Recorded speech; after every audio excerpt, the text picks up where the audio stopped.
Je suis Isabelle Arpaillard, avocat fiscaliste au barreau de Paris.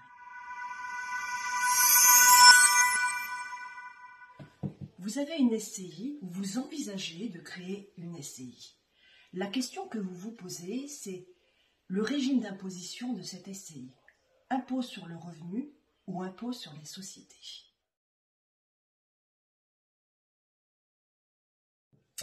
Je vous fais un petit tour des régimes fiscaux.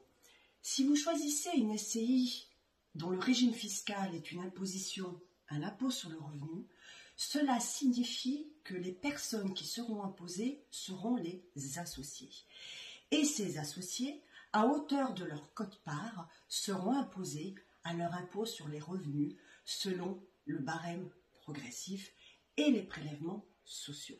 Vous l'avez compris, s'il y a imposition selon le barème progressif, cela signifie que les tranches d'imposition peuvent être très importantes, très vite passer à 30, 41% ou 45%, auxquels il faudra ajouter les prélèvements sociaux. En revanche, si vous décidez d'opter pour le régime de l'impôt sur les sociétés, ce ne seront pas les associés qui seront taxés, fiscalisés, mais ce sera bien la structure sociale, à savoir la SCI.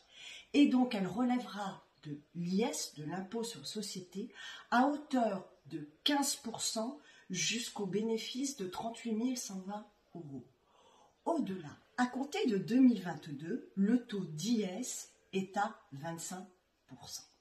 Bien entendu, si les associés décident dans le cadre d'une assemblée générale de distribuer le bénéfice de la SCI, ces derniers se retrouveront imposés sur ces bénéfices à la flat tax de plein droit qui est à 30%. Cette imposition à la flat tax ou sur option au barème progressif, sachant que l'option est globale, ne se fera pas au titre des revenus fonciers, mais se fera au titre des dividendes. Il est à noter que selon que vous optez pour un régime à l'impôt sur le revenu ou un régime à l'impôt sur les sociétés, les impacts fiscaux ne se font pas ressentir uniquement au niveau de l'imposition des bénéfices liés aux revenus tirés de cette SCI et donc des revenus immobiliers, mais ont des impacts beaucoup plus larges, ne serait-ce quant à la déductibilité des dépenses liées même à la SCI. Par exemple, il y a un impact s'agissant de la déductibilité des amortissements liés à la construction elle-même. Il y a des impacts liés à certaines dépenses et notamment les dépenses de construction, reconstruction ou agrandissement.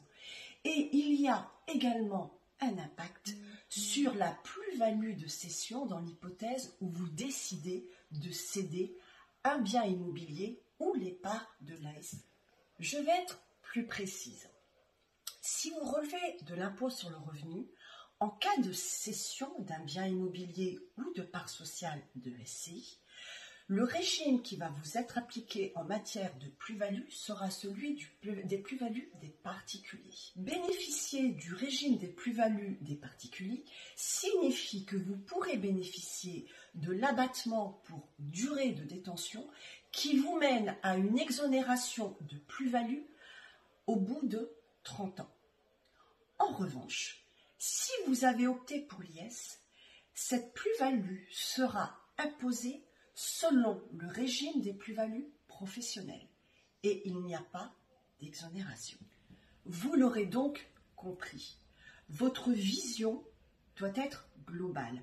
Votre prise de décision quant au régime à choisir doit se faire sur du moyen ou long terme et ne doit pas répondre forcément à un besoin ponctuel et imminent.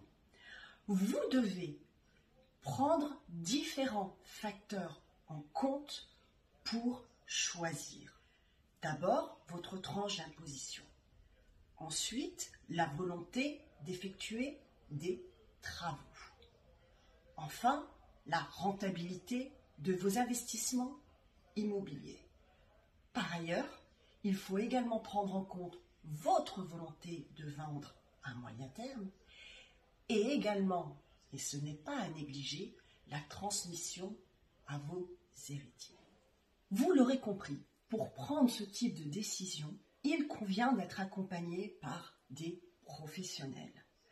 Chaque cas doit être étudié. Il n'y a pas de règle générale.